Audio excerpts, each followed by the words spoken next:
நம்ம சேனல் தொடர்ந்தாப்பா நீங்கள் வீடியோக்குள்ளே பார்க்க நினச்சிங்கன்னா இதுவரை நம்ம சேனலை சப்ஸ்கிரைப் பண்ணுங்கள். சப்ஸ்கிரைப் பண்ணிங்க. கீழே பெல் சிம்பல் இருக்கும், அதையும் கிளிக் பண்ணிங்க. சரி, வாங்க நம்ம வீடியோக்குள்ளே போகலாம். வணக்கம் நண்பர்களே. ஒரு கிராமத்தில் கொல்லன் ஒருவன் வாழ்ந்து வந்தான். இரும்பு சாமான்கள் செய்து பிழைப்பு நடத்தி வந்தான். அவனுக்கு அன்பு அழகும் நிறைந்த மனைவி இருந்தாள். அவன் வாழ்க்கை உழைப்பு, காதல், ஊடலுமாக மகிழ்ச்சி வெள்ளமாய் ஓடிக்கொண்டிருந்தது. கொல்லம் பட்டறை தொழிலில் ஒரு சமயம் நலிவுற்றது. அன்றாட உணவுக்கே வறுமை என்ற நிலை வந்துவிட்டது கொல்லனுக்கு. கொல்லன் முகம் சோகமாகவே உருவாகிவிட்டான். அதை கண்ட மனைவி ஆறுதலாய் பேசினாள். எதுக்கு கலங்குறீங்க? இந்த தொழில் இல்லைன்னா என்ன? பக்கத்து காட்டில் போய் விறகு வெட்டி அதை அக்கம் பக்கத்து கிராமத்தில் விற்றா 4 காசு கிடைக்குமே, அதை வச்சு ராஜாவாட்டம் வாழலாமே என்றாள் மனைவி. புது நம்பிக்கை, புது உற்சாகம் கொல்லன் முகத்தில் உருவானது. இப்போது விறகு வெட்டி ஆகிவிட்டான். அந்த தொழிலில் ஓரளவு வருமானம் கிடைத்தது. வீட்டில் தினமும் சோளக்கஞ்சி, கொள்ளு துவையல், கூடவே மனைவின் சிரித்த முகமும் கனிவான கொஞ்சலும் அவனுக்கு ஓரளவாக மகிழ்ச்சி தந்தாலும் சற்றே சோகமாய் இளவையோடு இருந்தான் கொல்லன். ஒரு நாள் ஊடல் சரசமாய் இருந்த வேளையில் மனைவி கேட்டாள், மாமோய், இன்னும் உங்கள் மனசு ஏதோ சோகமாக இருப்பது போல தெரியுதே. விறகு வெட்டியான நம்ம கொல்லன் சொன்னான். பட்டற தொழில் நல்லா இருந்த காலத்தில் நம்ம வீட்டில் தினம் தினம் நெல்லு சோறு கறி குழம்புமாக இருக்கும். இப்போ இப்படி வயிற்ற கட்டி வாழ்கிறமே, அதாண்டி குட்டிமா மனசுக்கு என்னவோ போல இருக்குது என்றான் கொல்லன்.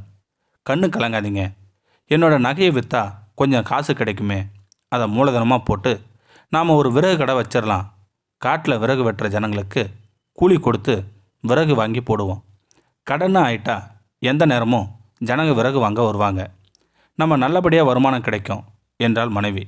மீண்டும் புத்துணர்ச்சி நமது கொல்லன் முகத்தில் உருவானது. விறகு வெட்டியானவன் இப்போது விறகு கடை முதலாளியானான். வருமானம் பெருகியது. அப்புறம் என்ன, வீட்டில் கறி சோறு தான். ஆனால் வாழ்க்கை அடுத்தடுத்த சோதனைகளை ஏற்படுத்தாமல் விட்டு விடுமா என்ன? வந்தது கெட்ட நேரம். விறகு கடையில் தீ விபத்து. அத்தனை மூலதனமும் கறிக்கொட்டையாகிவிட்டது. தலையில் அடித்து கொண்டு அழுதான் விறகு கடை முதலாளி நம்ம கொல்லன்.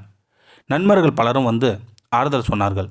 கலங்காதே நண்பா, மறுபடியும் விறகு வெட்டி வாழ்க்கை நடத்து, எதிர்காலத்தில் ஏதாவது நல்லது நடக்கும் என்றார்கள் நண்பர்கள். மனைவி வந்தாள். கண்ணீரை துடைத்தாள். அவன் தலையை சேர்த்து நெஞ்சோடு கட்டி அணைத்தாள் மனைவி. கண்ணீர் மல்க சொன்னாள் மனைவி. இப்போ என்ன ஆயிடுச்சுன்னு அலறீங்க? விறகு எரிஞ்சு வீணாவாக போயிடுச்சு, கரியாத்தானே ஆயிருக்கு. நாளை இருந்து கறி வியாபாரம் பண்ணுவோம்.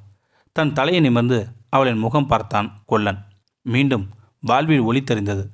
ஊக்குவிக்கவும் உற்சாகப்படுத்தவும் அன்பு செலுத்தவும் அன்பான மனைவி அமைந்தால் முடங்கி கிடக்கும் உணவன் கூட எவரெஸ்ட் சிகரம் தொடுவான்.